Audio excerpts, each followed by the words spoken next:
Leçon, comment changer un nombre fractionnaire en fraction impropre et le contraire, comment changer une fraction impropre en nombre fractionnaire.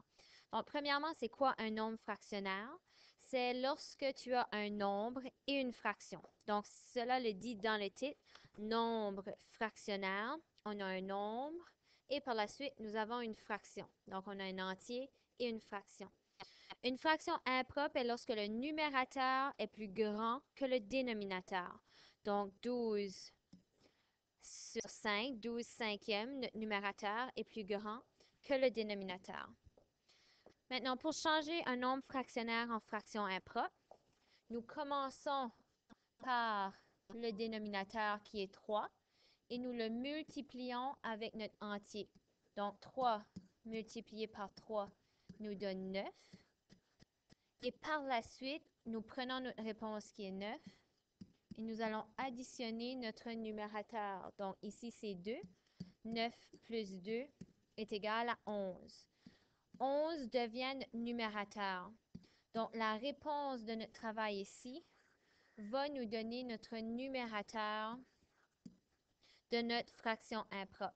Le dénominateur, nous prenons le même dénominateur qui est le 3 et nous le plaçons ici.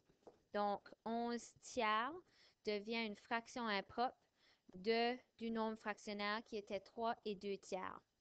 Le contraire maintenant, si nous avons une fraction impropre et nous voulons trouver c'est quoi le nombre fractionnaire, ma fraction impropre 12 cinquièmes, je dois dire combien de 5 est-ce que je peux placer dans 12. Donc, dans le fond, 5 multiplié par quoi va me donner ma réponse le plus proche de 12. Je sais que 5 fois 1 me donne 5. C'est pas encore assez. 5 multiplié par 2 va me donner 10. Et 5 multiplié par 3 est 15. Puisque 15 est plus que 12, je dois aller avec le 2. Donc, 5 multiplié par 2 me donne 10. Qui veut dire que 2 va être mon entier. Donc, je place mon entier, le 2. Par la suite, qu'est-ce qui me manque à mon 10 pour me rendre à 12? Donc, 10 plus quoi va me donner 12? Ici, c'est 2. Donc, 2 devient mon numérateur de ma fraction. Et je replace mon dénominateur qui est 5. Encore une fois, je vérifie est-ce que je peux simplifier ma fraction. Dans ce cas ici, je ne peux pas. Donc, ma réponse est 2 entiers et 2 cinquièmes. Lorsque j'ai des additions et des soustractions avec des nombres fractionnaires, je dois changer mon nombre fractionnaire en fraction impropre. Lorsque c'est une addition, je n'ai pas besoin de le faire. La soustraction non plus, mais la soustraction, c'est un peu plus compliqué comme que je vais vous montrer. Donc, je commence ici. Je vais vous montrer les deux options, les deux façons de le faire. Donc, je change premièrement mon nombre fractionnaire en fraction impropre. 4 fois 1 me donne 4. 4 plus 3 me donne 7, qui devient mon numérateur, et je replace mon dénominateur qui est 4. Plus 2 fois 6 ou 6 fois 2 me donne 12. 12 plus 5 me donne 17, et je replace mon dénominateur. Lorsque vous avez changé votre nombre fractionnaire en fraction impropre, vous faites votre addition de fractions comme à l'habitude. Donc, on trouve notre dénominateur commun. Ici, c'est le 12, soit en utilisant les plus petits communs multiples ou juste en le sachant. 4 fois quoi qui me donne 12 fois 3. 7 fois 3, 21. 6 fois 2 me donne 12, donc 17 fois 2 me donne 34. Je fais mon addition, 55 sur 12.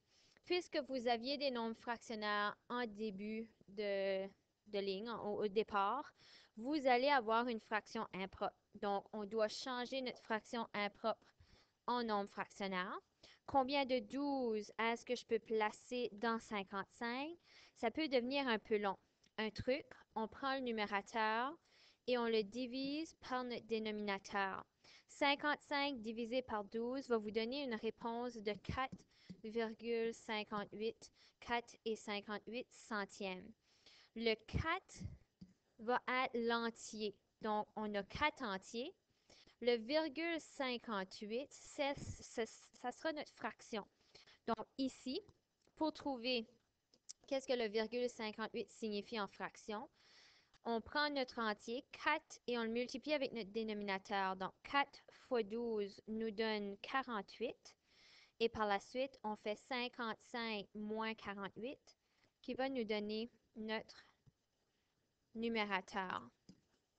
Donc, encore une fois, 4 fois 12 nous donne 48. Et là, je prends mon numérateur qui est 55, moins ma réponse qui est 48.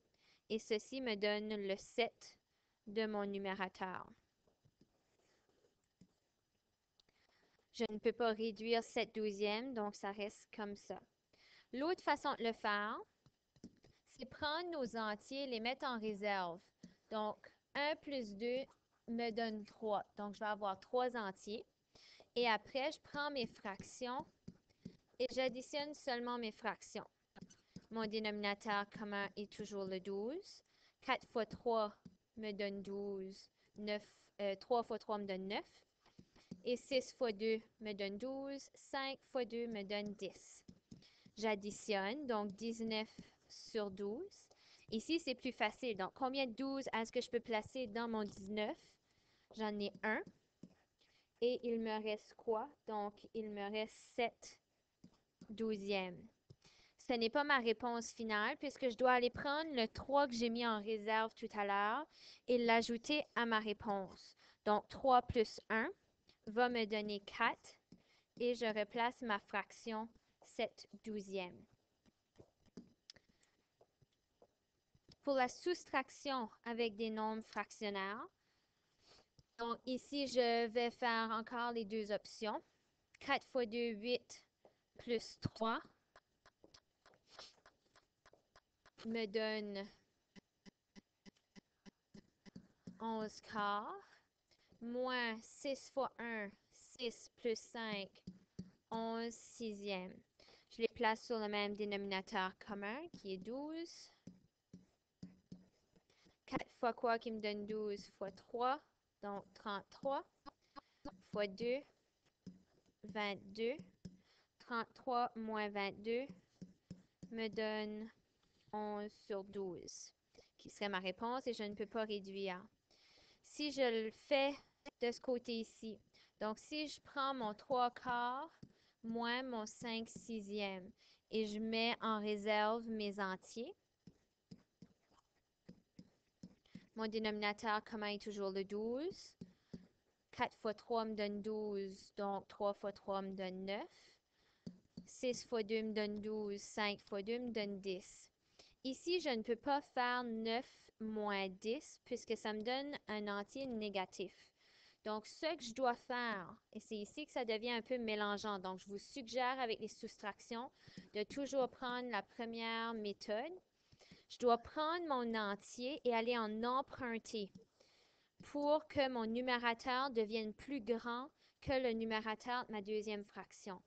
Donc, si j'emprunte un entier, il m'en reste un. Un entier en fraction lorsque mon dénominateur est 12, ça me donne 12 sur 12 qui me donne un entier. Donc, je dois prendre 12 et l'ajouter à mon 9 qui va me donner mon nouveau numérateur. Donc, 12 plus 9 me donne 21 sur 12 moins 10 sur 12 qui me donne ma réponse de 11 douzièmes. Donc, vous voyez que c'est la même réponse, mais on doit aller faire un emprunt. Donc, voilà comment changer des nombres fractionnaires en fractions impropres et des fractions impropres en nombres fractionnaires.